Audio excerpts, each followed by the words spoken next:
Personal notice. Danger's my stock and trade. If the job's too tough for you to handle, you got a job for me, George Valentine. Write full details.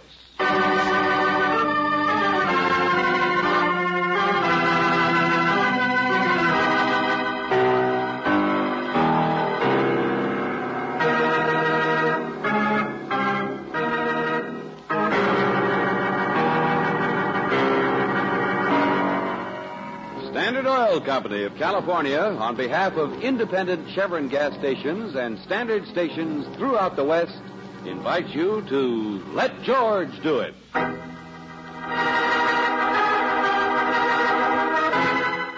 Tag, you're it. Another adventure of George Valentine.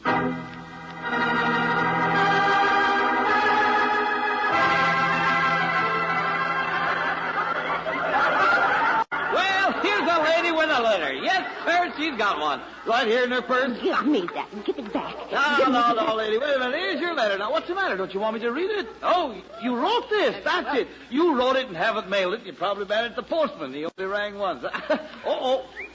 Ladies, listen to this. Listen. My dear Mr. Valentine. Valentine. Murphy, would you please?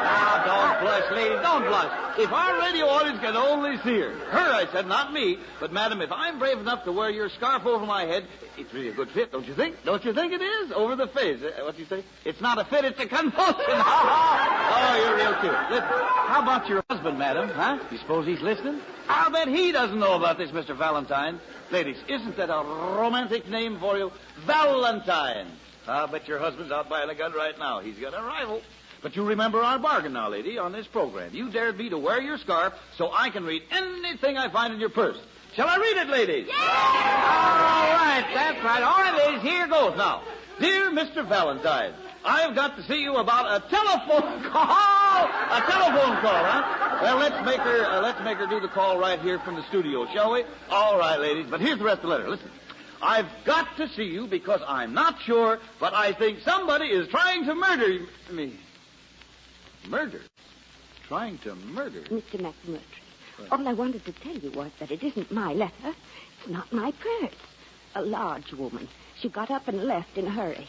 She must have taken mine. It's her letter. Mrs. Oscar Pettyman, 432 West 16th Street.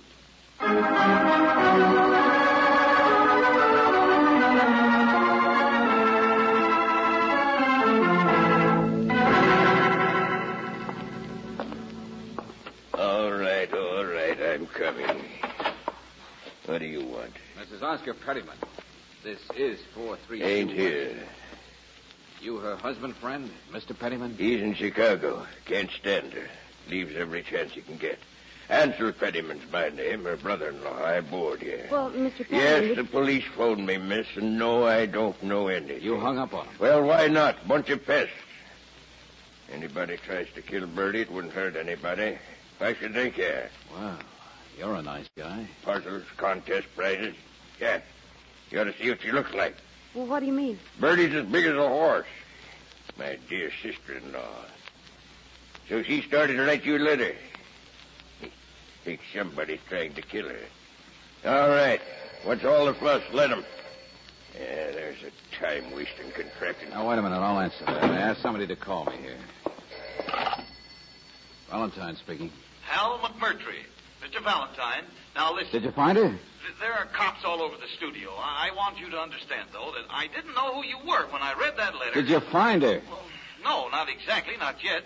But believe me, we're turning the place upside down. Now, about that game I play on my program. Give me that phone. Give it to me. Well, look, I want to explain. Hey, what's going on? What's going on? McMurtry. This is Holman speaking, F.J. Holman. What? Who? What? I'm the studio manager, Mr. Valentine, and as I told the police, we'll do everything possible. I've warned McMurtry before about that silly game he plays with those women. They were wearing their scarves and then trying to embarrass them by prying into their purses. Well, they love it. You know they love that. Be quiet. I just wanted you to understand, Mr. Valentine. Oh, yeah, sure, Mr. Holman, sure. Nobody's going to sue anybody. Skip it. But you can ask Ansel there. He's been our janitor here at the radio station, you know. He's what? No, I didn't know anything. That Bertie Patterman. She's the sort of a person any number of people might want to kill. She's a pest, you understand? A pest. Okay. A professional radio contestant who's forever snooping around here. And sooner or later, she'll be back. You see, that's what I mean. You don't need to worry. She's an unpleasant woman that lots of people... Oh, tell it to McMurtry. I'm busy. Bunch of characters work at that place. Including you, huh? Gosh, 20 years, never a day sick.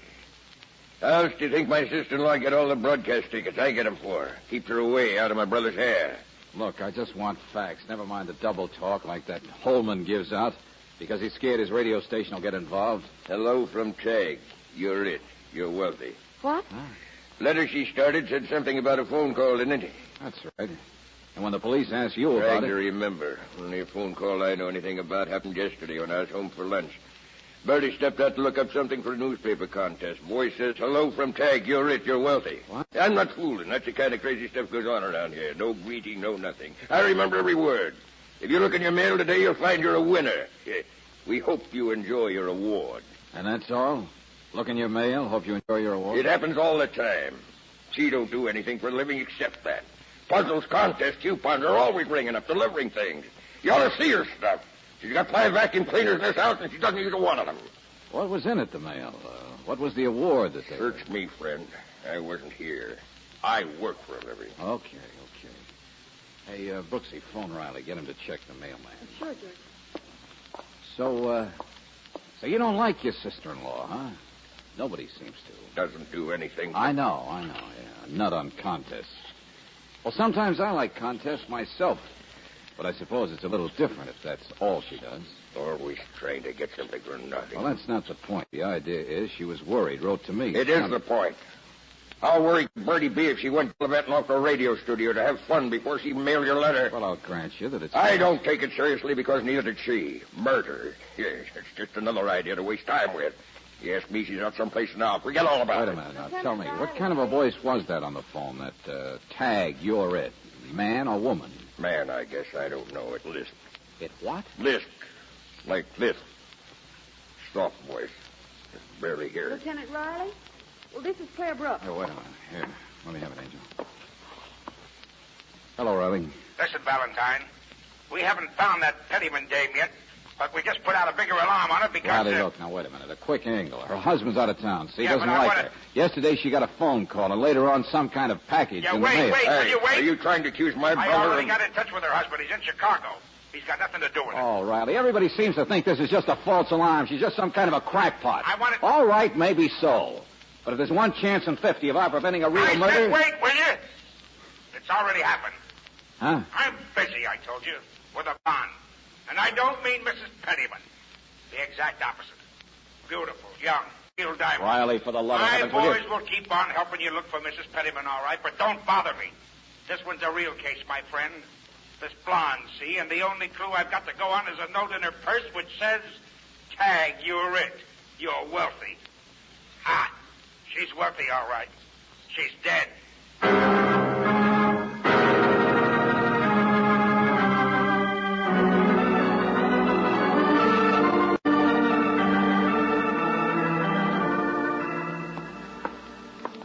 How long ago did the doctor say, Lieutenant? Oh, it happened the first thing this morning. The traffic officer found her body in the car packed up an alley. Girl was shot, huh? Yeah, that's right. Nobody would have noticed it for hours. The best place in the world. Right in the middle of town, an alley in commercial district. But, oh, brother, how you get a connection between Mrs. Pettyman and something like this? Maybe you don't, Riley. This girl certainly lived in a fancy apartment house. That's what I mean. What was she doing in the commercial district? 3A to the left, I guess. What's she doing with a note in her purse that says the same thing as... Huh? Yeah, there we are. It's Dorothy Cheever, huh? I got the housemaid. She can never stop crying. Oh, Lieutenant, she was such a lovely person. Yes, Such yes. a lovely person. George, I she know, really I know. did Now, do all please, right, take didn't it she? easy. No Yeah. one hated her. Yeah, you can say There that was no again. one. I can't understand it. She I'll was bet so the kind. bald-headed guy so in now, that did she have photograph any isn't her family? father. No, she was alone, I think. But so well liked. So F.J.H.. lovely. Yes, yes. Well, so you said. Well, now, take hold of yourself, see? She's done so well. She's... I'm sorry, lady. I'm sorry, but here. Here, take a look at this. Tag, you're it. You're wealthy. Yeah, that's right. We found this note in Miss Cheever's purse. Now, the handwriting doesn't check with the signature on a driver's license. Well, of course not. It's mine. I wrote it. Oh? Well, then you better start drying your eyes, lady, and explain what in the name of... I wrote that note for her, so she'd remember, that's all, after the phone call. The phone call? Oh, no, not Wait the a minute. same... Go on, please, go on. Well, there was this phone call first thing after breakfast. I was in to clean up. A voice says, Tag, you're it. You're wealthy. What else? Well, an address. I took the message from Miss Cheever. An address of what? I'm trying to tell you. It said she should drive a car and park a car in that alley. It's the back entrance of Benson's first store. Hey, wait a minute. Sure it is, and it's the most expensive place in town. Yeah, sure, go on. The voice says she's picked for a chance at a mink coat. You know, one of them giveaways or something. I guess they take your name from a phone book. Well, of course, she went right away. Wouldn't you, miss? No. A chance at a real mink coat? Huh? Free? Just 'cause you're lucky and your name's been picked for... Say, tell me, what kind of a voice was it? It lisped. It was, hello from Tag, you're it. You're wealthy. Soft like that. Miss Dorothy Cheever hath been selected for a chance at... Some crackpot. Some absolute nut. Sergeant, get hold of whoever runs that program and the radio station. You haven't heard the worst of it, Riley. Huh? Go ahead, tell him, Brooksy. Tell him what kind of a case he's got, what kind of a connection there is between Mrs. Pettyman and this. Well, we already did call the radio stations, Lieutenant, and the newspaper contest editors, all of them. There isn't any such thing as Tag, you're it, you're wealthy. They've never even heard of it. Oh, brother. Well, that does it. You mean Mrs. Pettyman will turn up dead, too, huh? Anybody who's tagged will jump for it, just like the poor girl here did. Oh, my friends, we're up against a phony giveaway. Somebody just calling people up and giving away death.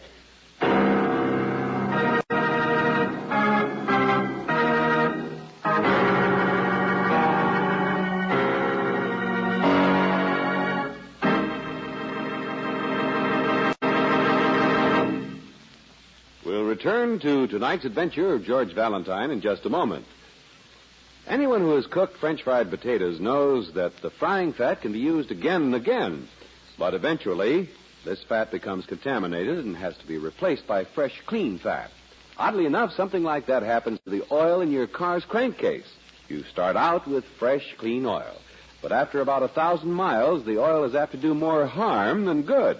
That's because the oil, which has to protect hundreds of precision-fitted engine parts, is now contaminated by dirt, moisture, and grit. And that leaves you with a choice of two things. You can make the oil last longer, or you can make your car's engine life last longer. You can't do both. To play it safe and economical, have the crankcase drained every 1,000 miles. Ask for this car saver service at the same stations where you get Chevron Supreme gasoline, at standard stations and independent Chevron gas stations where they say and mean, we take better care of your car.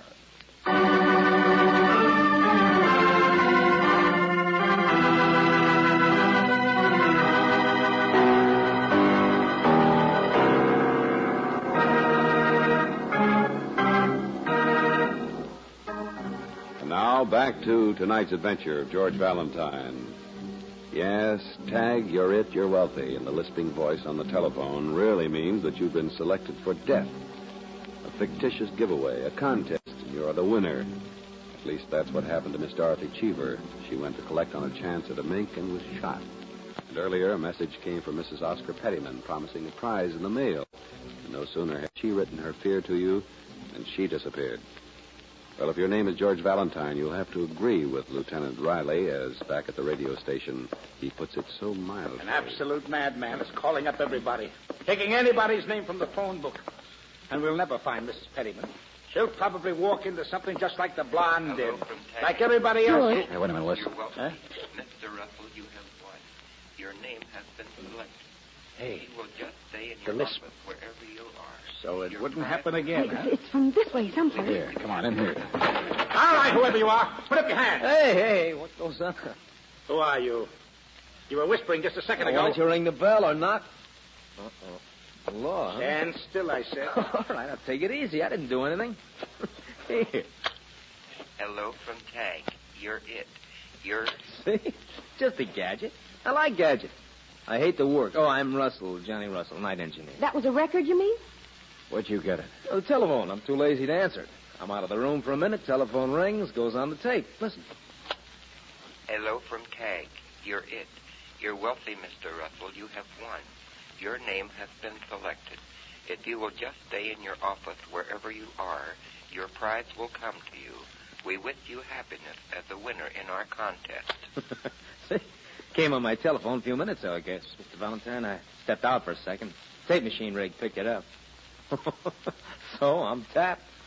So it's me. Don't you have any idea who it could be? Look, Detective, I'm a lazy guy. I don't like old women and dogs, but I don't want anybody who wants to kill me for it. So just hand me my coat there, friend. I'm on my way. Tell the boss and McMurphy... Oh, no, you don't. Wait a minute. Ouch! Hey, let go. There we are. Smiling, the boy dropped dead. You don't think I'm going to stick around here, do you? We'll find out what happens. I'll stay right with you, pal. And wait for my prize to come, huh? Not that curious. I'm going to put as many miles between me and this place Then you get a bodyguard. Huh? Sergeant. All the same by me. Oh, janitor. Janitor, get the sergeant. Stay here, Angel. Well, McMurtry. Huh? Holy smoke. Hey, it could be me next, or you, or just anybody. Oh, no, it couldn't. Say, it's quite a place Russell has here, isn't it? All these gadgets, pin-ups, hot plate for coffee, and this picture. George. Uh-huh. The blonde. Yeah, Dorothy Cheever. Russell ran around with her once in a while. Yeah, it all starts to tie together. Not the way I figured, but... Well, she used to work here, you know. Oh, no, we didn't. Well, if you could call it that. She's not the working type, if you know what I mean. I took her out once or twice myself, but she's too rich for my blood. Well, just what do you mean? Well, don't misunderstand, but you know, ambitious. She wouldn't turn down a Duesenberg if you offered it to her. Out for the best you could get, you know. But that certainly wasn't Johnny here. No, she liked men with more money. Like, FJH. What, George? Initials on the picture of the other guy. Bald-headed one back at her place, remember? Well, I wanted to see if F.J. Holman is bald. Hey, now, look here, friend. The boss is all right. Sure, he dated Dorothy, so what? It's him, sure, but there's no love triangle. Hey, Valentine! George. Yeah, hold it. Come on.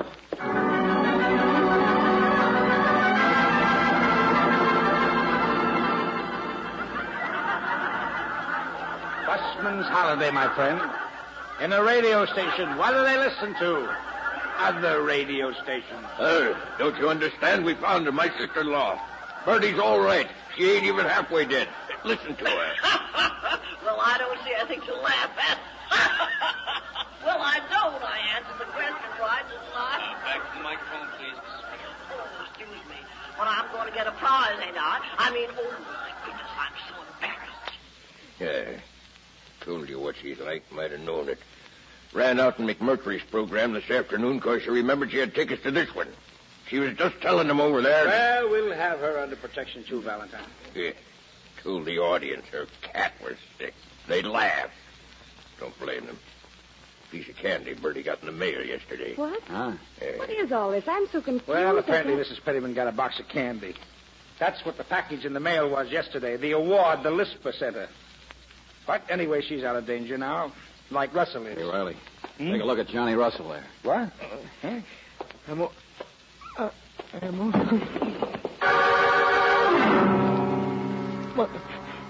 My arm. I can't move. Get him to the hospital. Come on, lift him. Come on, step on it. As fast as we can, sir. George, his coat. That's what it was. He said ouch when he put it on, remember? Let me see that. Yeah, you see that needle there hooked in the lining?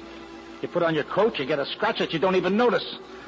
Oh, brother, how fast you have to work in this 3-ring circus to keep people alive.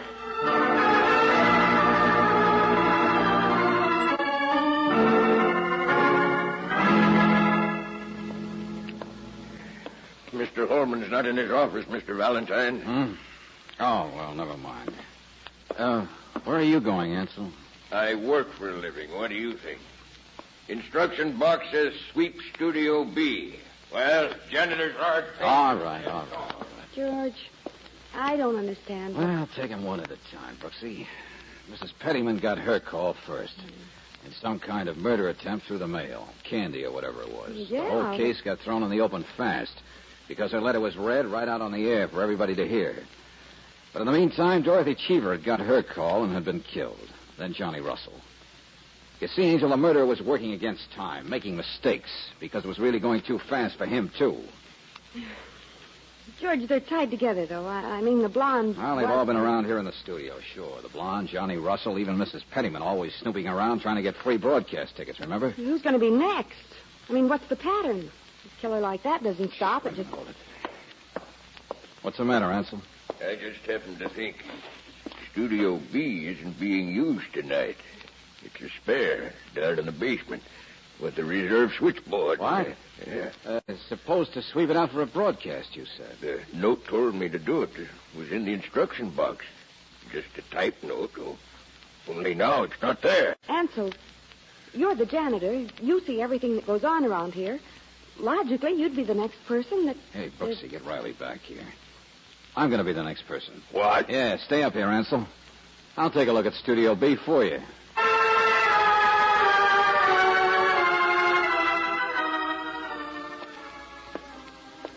Record storage, music library, phone booths. Oh, here we are.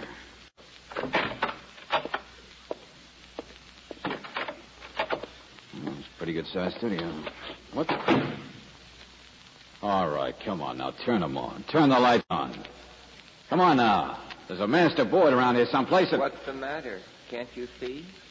Look, it's too late to play games, friend. Put your lip back in shape. Where am I? Yes, where am I? You can't tell in the dark, can you? Where am I? Oh, no, look for the light.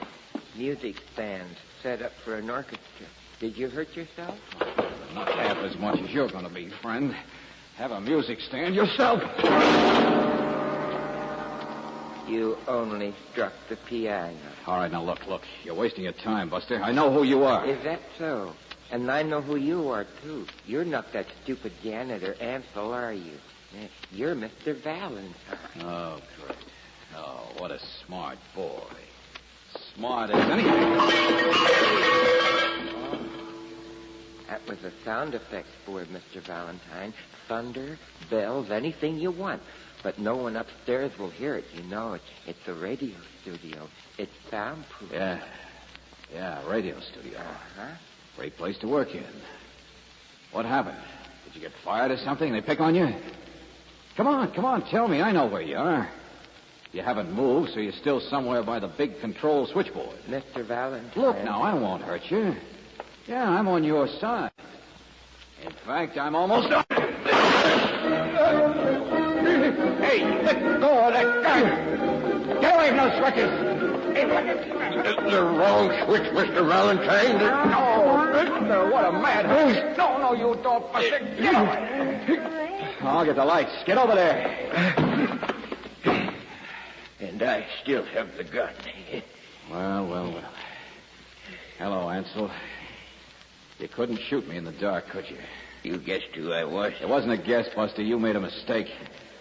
But skip that part of it. I'm on your side. Forget it. Of course you're on my side. But I was fired.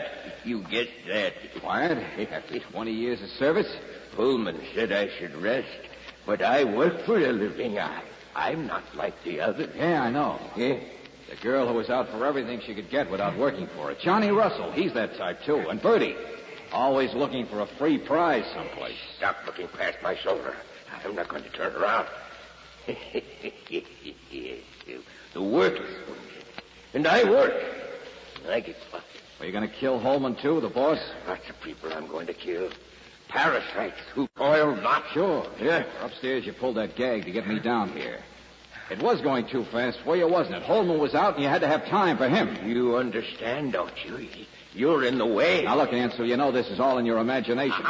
Those people you tried to kill are all right. Holman's all right. I know too much, but I'm not so bad either. Shut up. Why don't you lisp like you did in the phone calls? That was your mistake, you know. I don't make mistakes. You're the first one who told me about the lisp. And you pretended you'd taken the first call from that voice. You said you remembered every word. Hello from Tag. You're rich. You're wealthy. If you look in the mail today, you'll find you're a winner. We hope you enjoy your award.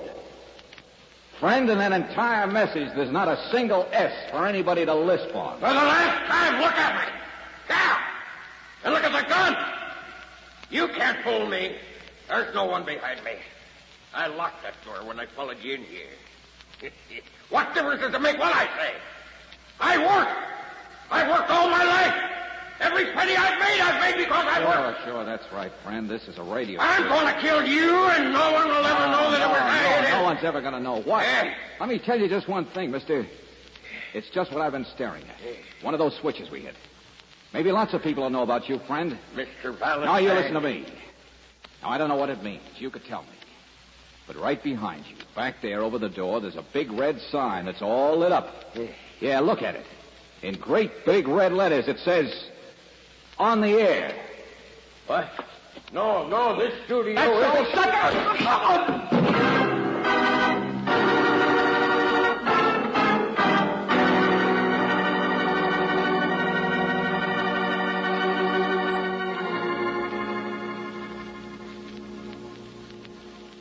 Well, Ansel was always strange. Mr. Holman told you that. He'd saved enough money. He didn't need the job. I wouldn't try to explain him. Of course, I never paid much attention to him. We know you were busy all the time doing what Ansel didn't like. I beg your pardon. There's nothing wrong with contests, is there? With a bit of skill and a bit of luck? Oh, no. We just... You can't tell me there's anything to any of those ideas he had. A madman like that, a man who'd kill people. Oh, no. I like puzzles myself. You're perfectly right. Now, there's no excuse for him. He's locked up where he should have been long ago. Well, I just wondered, that's all. Because, you see, I just heard about another contest. Uh-oh. They're going to give away the most beautiful prizes. And it ain't really getting something for nothing either. Because it's a mystery quiz. And I thought if you'd give me some help, Mr. Valentine, That's right. I might even... This is where we came in. Good night, Bertie. We're going to a movie. Yes, George, to the Tivoli. Why the Tivoli? They're giving away a set of dishes. Oh.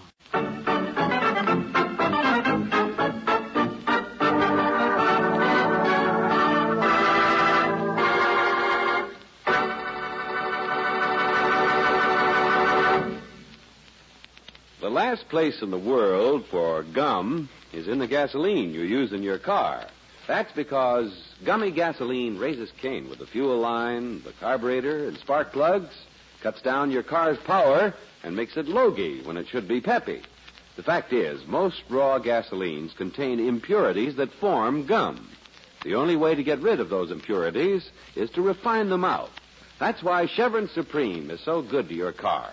It's the gasoline that's super refined to prevent power-robbing gum. And it gives all the qualities in careful balance that your car needs for every driving condition throughout the West. This proper balancing means faster starting, faster pickup, smoother power on hills. So for supreme performance and plus mileage, depend on super refined, balanced Chevron Supreme. Ask for it where they keep a watchful check on your engine oil at standard stations and independent Chevron gas stations where they say and mean we take better care of your car.